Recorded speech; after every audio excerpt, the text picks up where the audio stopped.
জগন্নাথবাবু কি মনে হচ্ছে এই রাজ্য তাহলে বিশেষ বিশেষ উপদ্রুত এলাকা রয়েছে, আপনারা জেনে নিলেন, এরপর থেকে আপনারা আপনাদের কেন্দ্রীয় নেতৃত্বকে বলবেন যে এই জায়গায় যাওয়ার আগে চিফ সেক্রেটারি এই ওই সেই XYZ সব জায়গা থেকে অনুমতি নিয়ে যাওয়া হবে, যাতে শেখ সাজানি এলাকার উপর দিয়ে যেতে গেলে আর পাথর বা ঢিল খেতে না হয়, তাই তো? সন্দেশখালী যদি বিশেষ বিশেষ স্পর্শকাতর এলাকা বা উপদ্রুত এলাকা হয়, রাজ্যের কোনো মন্ত্রী যদি তা স্বীকার করে নেন, তাহলে রাজ্যতে ধরনের জায়গা এখন অনেক আছে।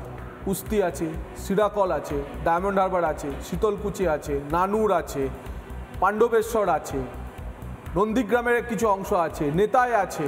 তাহলে রাজ্যে বেশিরভাগটাই উপদ্রুত বিশেষ বিশেষ স্পর্শকাতর জায়গা, তার মাঝে কিছু কিছু জায়গা মরুদ্যানের মতো স্বাভাবিক জায়গা আছে, যা বলতে চাইছেন আজকে রাজ্যের মন্ত্রী।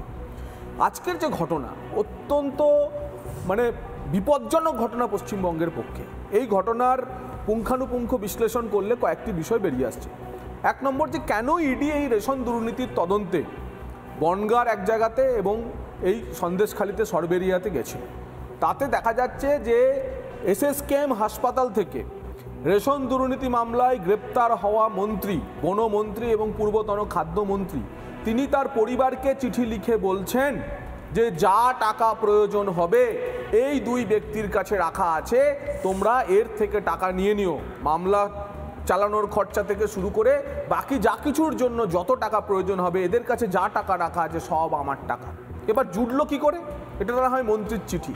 এর আগে তদন্তকারীরা বারবার পাচ্ছিলেন যে বিভিন্ন জমা খরচি অ্যাকাউন্টে, বেনামি অ্যাকাউন্টে বিপুল পরিমাণে অর্থ, ক্যাশ, নগদ এই অ্যাকাউন্টগুলিতে জমা হয়েছিল এবং তারপর একটা নির্দিষ্ট প্যাটার্নে সেগুলি বৈদেশিক মুদ্রাতে কনভার্ট করা হচ্ছিল। তাহলে এক বৈদেশিক মুদ্রাতে কনভার্ট হওয়া দুজন তিনজনের বিশেষ, এবং এদের মধ্যে কারো কি বৈদেশিক মুদ্রা বিনিময় কেন্দ্র আছে? কিন্তু নগদ যে জমা পড়ছিল, নগদের উপরে তো লেখা ছিল না জ্যোতিপ্রিয় মল্লিক বা জগন্নাথ চট্টোপাধ্যায়। তাহলে যখন এটা লিঙ্ক হলো, যখন সেই মন্ত্রী বললেন যে এদের দুজনের কাছেই আমার টাকা রাখা আছে, এদের কাছে গিয়ে টাকা চাইলেই তুমি পাবে, তখন হচ্ছে ইডি এবং CBI এই তদন্তে নামলো এবং তিনটি ক্ষেত্রে তদন্ত করার জন্য ইডির তদন্তকারী অফিসাররা আজকে সরবেরিয়াতে গেছিলেন। এক নম্বর রেশন দুর্নীতি, 2 নম্বর হিউম্যান ট্রাফিকিং অ্যাঙ্গেল। এই হচ্ছে সেই ব্যক্তি যে ব্যক্তির বিরুদ্ধে রোহিঙ্গাদের নির্দিষ্ট একটা টাকার বিনিময়ে টেকনাফ থেকে বাংলাদেশ থেকে এপারে নিয়ে এসে জলপথে এখানে সেটেল করা, তারপর এখান থেকে দেশের বিভিন্ন প্রান্তে ছড়িয়ে দেওয়া, জম্মু কাশ্মীর, হায়দ্রাবাদ, দিল্লি, উত্তর 24 পরগনা ছড়িয়ে দেওয়ার মতো অভিযোগ রয়েছে। এবং থার্ড যেটা হচ্ছে যে মাস 3 আগে ধরা পড়েছিল যেটা একটা বড় 200 কোটি টাকা ড্রাগ কনসাইনমেন্ট, যে ড্রাগ হচ্ছে আফগানিস্তান থেকে করাচি বন্দর হয়ে দুবাইয়ে জেবেল আলী থেকে কলকাতা বন্দরে এসে নেমেছিল এবং তার লাস্ট কনসাইনি ছিল শরীফুল মোল্লা, এই সরবেরিয়ার ঠিকানা। এই তিনটি ঘটনা তদন্ত করতে ইডি এবং CBI আজ যখন পৌঁছায়, তখন তাদের সঙ্গে অসহযোগিতা করা হয় এবং যে মব আজকে আসে, যে দল আজকে হামলা করতে আসে, প্রাথমিক তদন্তে তার মধ্যে বেশ কিছু রোহিঙ্গাকে শনাক্ত করা গিয়েছে, যা আমাদের জন্য অত্যন্ত চিন্তার বিষয়। এবং এই কথা সূত্র ধরে আমি আসছি আপনার কাছে, যে ভিডিওটা এক্ষুনি দেখছিলাম আমরা, যদি আপনার সেই মবের ভিজুয়াল দেখেন তাহলে দেখবেন কতটা অর্কেস্ট্রেটেড, সাজানো গোছানো।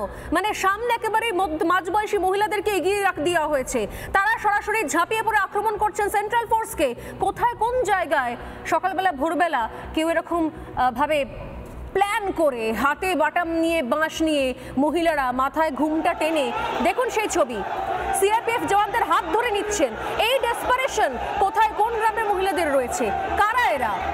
দীর্ঘদিন ধরে যে অভিযোগ রয়েছে এখানে শুধুমাত্র রোহিঙ্গাদের ক্যাম্প বসিয়ে যাচ্ছে, রোহিঙ্গাদের অনুপ্রবেশ করানো হচ্ছে, এবং যেটা কিছুক্ষণ আগে জগন্নাথবাবু বলছিলেন যে অভিযোগ তো রয়েছে, পুলিশের খাতে অভিযোগ রয়েছে, বারবার এই অভিযোগ উঠেছে। অতএব এই জিনিস হঠাৎ করে করা কি সম্ভব? হঠাৎ করে এরা উঠে বসলেন, হঠাৎ করে ঘুম ভেঙে জেগে উঠলেন, আর তারপর বাড়ি থেকে সবাই বাঁশ নিয়ে, বাটাম নিয়ে এগিয়ে এলেন, আর মহিলারা সামনে প্রথম সারিতে মহিলারা এগিয়ে এলেন। প্রথমে সেন্ট্রাল ফোর্সদের ঘিরে ধরলেন মহিলা, এবং ভিডিও বা করছে কারা? আধা সময় জানতে পারা গেছে কি ভিডিওটাও নাকি নিজেরাই করছেন, যাতে যদি কোনোভাবে সেন্ট্রাল ফোর্স পাল্টা কিছু পদক্ষেপ নেয় তাহলে সেটাকেও কাজে লাগানো যাবে। অর্থাৎ পুরোটাই সুচিন্তিত, সুপরিকল্পিত একটা বিষয় ছিল। আমি আসবো সৈকতের কাছে, তবে তার আগে বলি, শেখ শাহজাহান বলছিলেন না অনিন্দবাবু যে শেখ শাহজাহানের বাড়িতে কেন যাবে? আশা করি এবার আপনিও হয়তো অনেক বিষয় সম্পর্কে জানতেন না।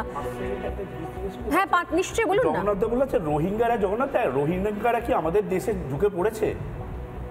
হ্যাঁ কি না উত্তর দিন। আছে, রোহিঙ্গারা ঢুকেছে। আপনার কি মনে হয় আমি আপনার কাছে শুনলাম। পশ্চিমবঙ্গে রোহিঙ্গাদের আনা আমি হচ্ছে, আপনার কাছে ভোটার কার্ড শুনতে বানিয়ে চাই। দেওয়া হচ্ছে, আমি আপনার কাছ ভোটার থেকে কার্ড শুনতে দেওয়া হচ্ছে চাই রোহিঙ্গাদের এনে। রোহিঙ্গারা কি আপনার আমাদের মনে দেশে হয়? ঢুকেছে?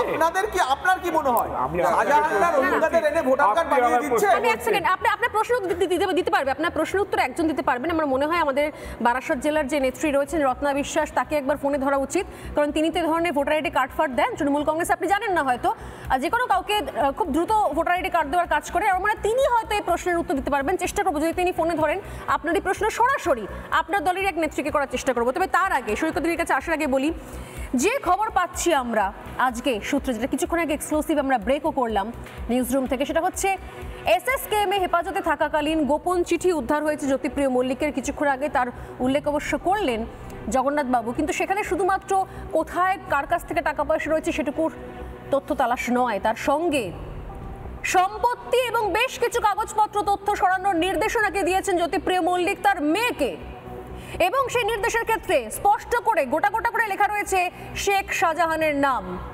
অতএব বলতে কোনো অসুবিধা নেই এই শেখ শাহজাহান জ্যোতিপ্রিয় মল্লিকের কতটা ঘনিষ্ঠ এবং কি কি বিষয়ে কোন কোন খবর তিনি রাখেন, তিনি হ্যান্ডেল করেন। এমনি আজকে জ্যোতিপ্রিয় মল্লিকের এই অত্যন্ত ঘনিষ্ঠ, দেখুন সেই ছবিও আমাদের কাছে এসছে একটা এক্সক্লুসিভ, এই অত্যন্ত ঘনিষ্ঠ শেখ শাহজাহানের বাড়িতে যায়নি। সৈকতের কাছে এসছি। সৈকত, বারংবার বলা হয় যে তদন্ত কোথায় কবে শেষ হবে, তদন্ত কবে শেষ হচ্ছে, তদন্ত তো চলছে, তদন্তের পর তদন্ত চলছে, শেষ কবে হচ্ছে? তদন্ত শেষ করার জন্য তো ন্যূনতম কোঅপারেশন লাগে, সহযোগিতা লাগে। এটা কি মনে হচ্ছে আপনার দিকে সহযোগিতার নমুনা? তদন্ত শেষ করতে শাসক দল আদেও চায়? সৈকত, না দেখুন,